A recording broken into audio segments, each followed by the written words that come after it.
Buenas tardes a todos. Quiero comenzar expresando la gratitud que tengo al Tribunal Electoral por haberme invitado a esto, a la licenciada Jacome en particular, porque cuando me llamó para conversar del tema me trajo rememoranzas y me puso a pensar en cómo poder seguir profundizando nuestra democracia, y qué mejor lugar para discutir esto que en la casa de la democracia, que es el Tribunal Electoral. Así que este es un ejercicio que yo voy a hacer con ustedes, de recordarme de qué fue lo que pasó hace 12, 13 años, qué es lo que ha venido sucediendo con el tema de la transparencia y qué pienso yo que podemos hacer hacia el futuro. Voy a comenzar por el comienzo. Yo no formo parte de ningún partido político, soy un ciudadano privado. En la campaña del año 99 decidí apoyar la campaña de Martín Torrijos. Parte de la razón por la cual hice eso fue porque en una conversación que tuvimos incorporó el tema de la ley de transparencia como parte del plan de trabajo. Como ustedes saben, ganó la presidencia la presidenta Moscoso, que también tenía incorporado en su plan de trabajo el tema de la ley de transparencia. Sin embargo, justo después de las elecciones, todo parecía indicar que el legislativo iba a quedar en manos de la oposición, porque la mayoría de la Asamblea había quedado en manos del PRD y sus aliados. Sin embargo, como todos ustedes saben, eso no fue lo que sucedió. Ahora, en el medio, recuerden ustedes que antes de la reforma constitucional del 2004, el proceso de cambio de poder era un proceso de transición, era de cerca de 3 meses. En el medio de esto, yo me sentí muy entusiasmado con la posibilidad de que el tema de la ley de transparencia pudiese ser impulsado desde el legislativo. Y con la ayuda de mi esposa, la doctora Gina Latoni, hicimos un marco conceptual de lo que debía ser una ley de transparencia para Panamá, basados en la legislación federal norteamericana, el Freedom of Information Act. Le pedimos una reunión al señor Torrijos, que nos las dio, y le hicimos una presentación de este marco conceptual.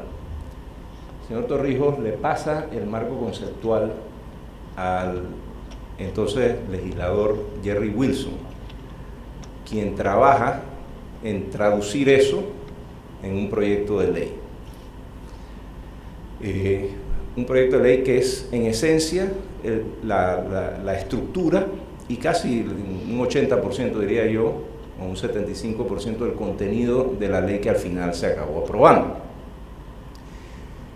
Sin embargo, como sabemos, hubo los hechos de transfugismo en la Asamblea en el día ese de la elección de la directiva de la Asamblea, el primer día de elección de la Asamblea. Se da el pacto de la pintada, la oposición no controla la Asamblea. Así que el proyecto quedó en un borrador en la oficina de Martín Torrijos y de Jerry Wilson. Por otro lado, paralelamente a esto, en el Ejecutivo, Transparencia Internacional está también tratando de aprobar un proyecto de ley de transparencia. Y ellos siguen un camino diferente. Ellos deciden que la Ley Federal Americana de Transparencia, de acceso a la información, no era una ley apropiada para Panamá, y comienzan a trabajar una ley de cero dentro y con el apoyo del Ejecutivo. El Ejecutivo nombra una comisión que se pone a debatir esto, entiendo yo, por varios meses. Sin embargo, después de varios meses de estar discutiendo y teniendo un proyecto de ley prácticamente listo, Transparencia Internacional se da cuenta que el Ejecutivo no había voluntad política de parte del Ejecutivo para aprobar esta ley. Así que la ley quedó muerta también, igual que el otro proyecto, en el Consejo de Gabinete, en donde nunca llegó realmente. En medio de todo esto, el legislador José Isabel Blandón también presenta un proyecto, una iniciativa legislativa en la Asamblea para una ley de acceso a la información que él llamó una ley de habeas data, que en realidad estaba más dirigida a proteger la información personal que acceder a la información pública que estuviera en manos del Estado o de otros organismos, como se verá después que acabó siendo. Esta ley fue presentada, pero no tuvo tampoco mayor éxito a lo interno de la Asamblea para ser aprobada dentro de la Comisión de Gobierno, que era la que le correspondía.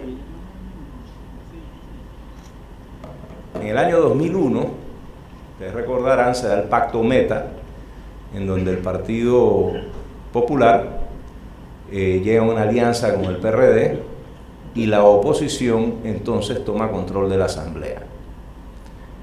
En ese momento, el licenciado Jerry Wilson, legislador, es designado presidente de la Comisión de Gobierno y el licenciado Rubén Arosemena, presidente de la Asamblea. Rubén Arosemena había estado también involucrado en tratar de promover esta ley por el lado del Ejecutivo en su momento. En esa época yo era presidente de APEDE y gracias a la iniciativa en su momento de don Lucho Moreno, que lo tenemos aquí, se había creado en la asociación una comisión de ética y civismo que tenía, entre otras cosas, un mandato de procurar la ética en el servicio público. Entonces, con la presidencia de Enrique de Barrio, comenzamos a presionar para que haya un debate con el tema de la ley de transparencia. Así que, y a esto se suma, en ese momento también, una iniciativa que tenía la Defensoría del Pueblo, Juan Antonio Tejada, que era el defensor del pueblo, y Guido Rodríguez, que aquí me acompaña y no me dejará mentir, que era el defensor adjunto, también venían presionando por el tema.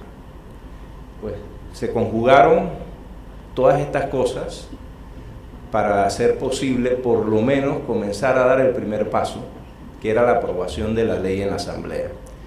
En efecto, la ley, se inicia el debate, se toman los distintos proyectos, se usa como base el proyecto redactado por Jerry Wilson, se le agregan algunas de las cosas que habían incluido en la ley de transparencia internacional en el Ejecutivo, y se le agrega lo del habeas data, redactado por el legislador Blandón en esa época, con la modalidad de que se incluyó el habeas data como parte del acceso a la información.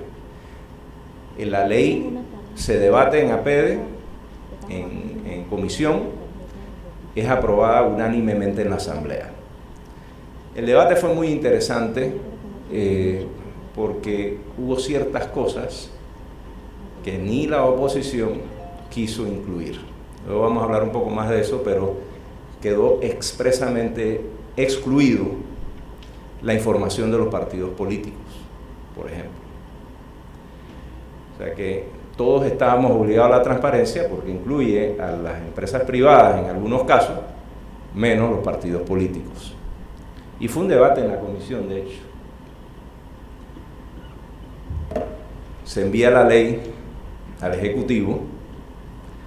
En el Ejecutivo había oposición interna a la ley, habían dos personas que se oponían de frente a la ley, el Contralor General de la República en ese momento, el licenciado Alvin Guiden. Yo nunca he sabido los motivos por los cuales él se opuso, pero era uno de los opositores más grandes del proyecto, y el administrador del canal. Las razones del administrador del canal se circunscribían a un prurito que tenía él como administrador con relación a la administración de personal y los recursos humanos que él podía captar en el canal si los emolumentos de los funcionarios del canal se hacían públicos. Así que él se oponía rotundamente a que esto pasara como estaba. Viene en medio de esta situación el escándalo del caso Semis y del nombramiento de los 2 magistrados de la Corte, que generan una situación en la sociedad de escándalo, de hartazgo con el tema de la corrupción. Nosotros en APEDES creamos el Movimiento Ciudadano Anticorrupción, al cual se sumaron varias instancias de la sociedad civil. Comenzamos a pedir explicaciones y que se hiciera una investigación de fondo de ambos casos. Y en ese ambiente, que es durante el periodo que la presidenta tenía que promulgar la ley, finales del 2001, comienzo del 2002, en efecto, la presidenta Moscoso sanciona la ley. La ley no hubiera salido si no se da en la coyuntura política en que se estaba dando. Y lo más probable es que hubiese sido vetada por el Ejecutivo. Las condiciones de su parto fueron únicas. O sea, aquí hubo una concatenación de cosas que nos llevaron como sociedad a que esto pudiera salir. Había una resistencia inmensa para que esto se diera. Y la primera prueba de eso se da inmediatamente después, en mayo del 2002, cuando la presidencia saca un decreto ejecutivo regulando la ley, que en efecto lo que hace es dejarla sin efecto. Un decreto que viola la ley, que pone condiciones para poder pedir la información. Ahora vamos a ver un poquito de eso también. Lo más triste de esto es que la ley es demandada, su legalidad ante la Corte Suprema de Justicia, ante la Sala Tercera de la Corte Suprema de Justicia, y la Sala Tercera la avala.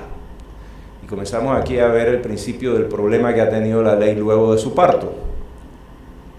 Los operadores de justicia, en particular la Corte Suprema de Justicia, ha ido poco a poco asimilando la ley, diría yo, porque comenzaron parándola, pero han ido poco a poco abriéndole un poco de espacio a la ley. Vamos a ver, la ley no ha funcionado como debía ser, lo vamos a ver un poco más adelante. Sin embargo, el problema fundamental ha estado en la administración de justicia. Nosotros le mandamos una carta a la presidenta que no nos contestó pidiéndole que revirtiera eso. Y de hecho en esos días se da el primer caso de entrega de información. El licenciado Guillermo Cochés interpone un habeas data en contra del ministro de Relaciones Exteriores, que era José Miguel Alemán, quien se le había negado a entregar la planilla del Ministerio de Relaciones Exteriores. Y la Corte le ordena entregar la planilla. De hecho, a raíz de eso comienzan a publicarse las planillas del gobierno en el gobierno de la presidenta Moscoso. En el 2004 gana el presidente Martín Torrijos, y él le pide básicamente a Milton Enríquez que dirija una especie de comisión ad hoc para ver las reformas a la Constitución que se iban a tratar de negociar con el gobierno saliente. Yo creo que Oscar Seville puede ser mejor conocedor de qué fue lo que pasó en ese momento y en otro momento hablarlo, pero nosotros estuvimos discutiendo el tema con varios actores, incluyendo el Tribunal Electoral en mi oficina, y una de las cosas que hicimos fue incorporar estos artículos que refuerzan el tema de la transparencia en la Constitución. Gracias a Dios, esto no tuvo ninguna oposición. Como venía del Ejecutivo y la oposición salía del Ejecutivo, el nuevo Ejecutivo electo, pues no hubo ninguna oposición.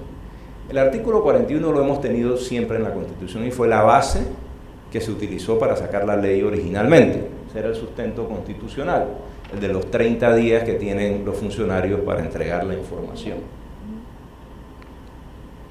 El artículo 42 establece que toda persona tiene derecho a acceder a la información personal contenida en las bases de datos o registros públicos y privados y a requerir su rectificación y protección, así como la supresión de conformidad con lo previsto en la ley. esta información solo podrá ser recogida para fines específicos, o sea, es la protección de la información personal, que era la parte del habeas data que había desarrollado en su momento el legislador Blandón. Y el artículo 43, toda persona tiene derecho a solicitar información de acceso público o de interés colectivo que repose en bases de datos o registros a cargo de servidores públicos o de personas privadas que presten servicios públicos, siempre que ese acceso no haya sido limitado por disposición escrita y por mandato de la ley, así como para exigir su tratamiento leal y rectificación. Es decir, el artículo vale hasta que salga una ley que diga que no vale, ¿no?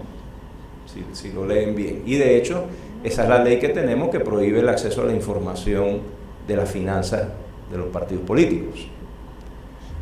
No podemos utilizar el artículo para defendernos en contra de eso. El presidente Martín Torrijos se había comprometido a hacerlo, derogó el decreto ejecutivo 124, que era el que impedía el uso de la ley, y promulgó el Código de Ética para los funcionarios públicos del órgano ejecutivo, que es uno de los mandatos de la ley. Ese es el Código de Ética que ha sido muy sonado recientemente con el tema del nepotismo y que en efecto prohíbe el nepotismo en las instituciones públicas. Ese es el Código de Ética que es parte del desarrollo de la Ley de Transparencia. Voy a mencionar algunas cosas que son, yo creo, importantes que lo tengan presente, que son las principales, diría yo, o los temas más destacados que tiene la ley, ¿no? Primero tiene un título de definiciones, que es normal. Luego tiene uno de libertad y acceso a la información. Toda persona tiene derecho a solicitar sin necesidad de sustentar justificación o motivación alguna. Esa sin necesidad de sustentar justificación o motivación alguna fue lo que violó el decreto. El decreto puso condiciones para que pudieras solicitar la información. La información de acceso público en poder o conocimiento de las instituciones indicadas en la presente ley.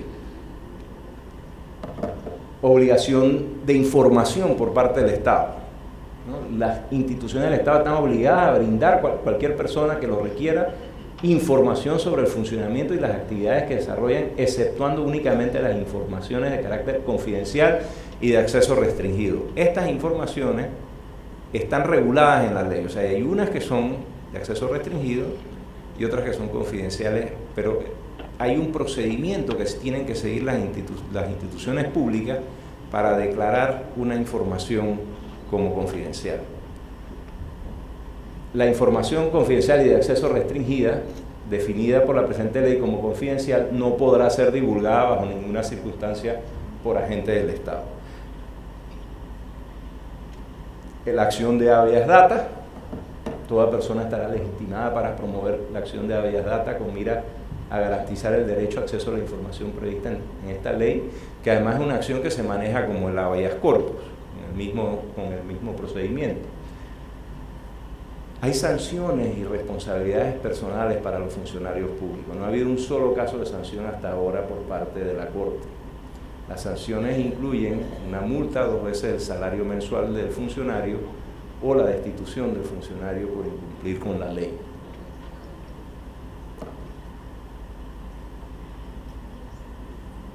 La ley también incluye el derecho a la participación ciudadana en decisiones de entes públicos que afectan intereses privados o colectivos.